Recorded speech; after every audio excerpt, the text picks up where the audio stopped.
The icy depths of the polar vortex continued to be a top headline this week. Listen to this. That cold, frigid Canadian air, it has really touched every place right across Canada. Even British Columbia couldn't escape the big snow. 27 centimeters of snow recorded this week at Vancouver's airport. Now, of course, the big question is, when will this icy chill finally come to an end? I know people across the prairies are looking forward to thawing out. We're going to get to some of those numbers. And, of course, with change, with transition, well, a big system could bloom. It could set down sort of the perfect parameters for that across eastern Canada. So we're going to break down that story as well. I want to welcome in meteorologist Rhythm Reet. Rhythm, let's talk about this cold pattern finally coming to an end. And I'm looking forward to it. I don't know about you, Rachel, especially across areas of southern Ontario. We're going to start to see all of that linger and wave out by the time we hit next week. So a lot of the warmer temperatures coming up towards areas of Alberta are going to be thanks to some downsloping winds.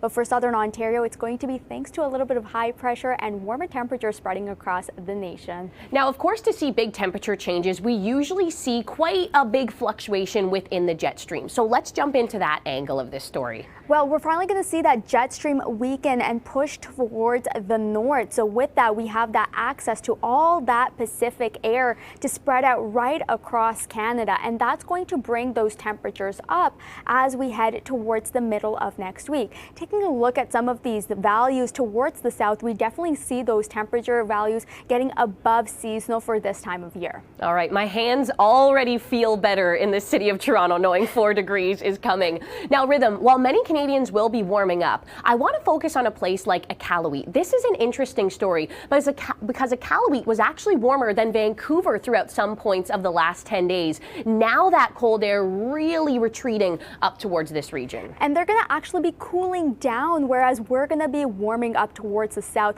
As we go through next week, those temperatures rising, and we're going to see a lot of those cold shots thanks to that polar vortex, that cold air returning back to the poles. And it's also going to be still bringing some cold shots of air down towards areas of Labrador and St. John's. So St. John's is going to be one of those places that sees that reversal where they're going to see cooler temperatures as they head throughout next week. The way that jet stream interacts with the island, it's always interesting. That northern flow often keeps St. John's in that cold pattern even into May. So I don't think that that's really a huge shocking headline for them. Absolutely. Now, Rhythm, with change, with these big temperature fluctuations, we could see the blooming of a big storm. So let's dive into this one. And it's so interesting for Ontario because Ontario may be looking at their biggest system thus far. This high pressure system, this Arctic high pressure, is going to be settling over Quebec as we head towards Tuesday.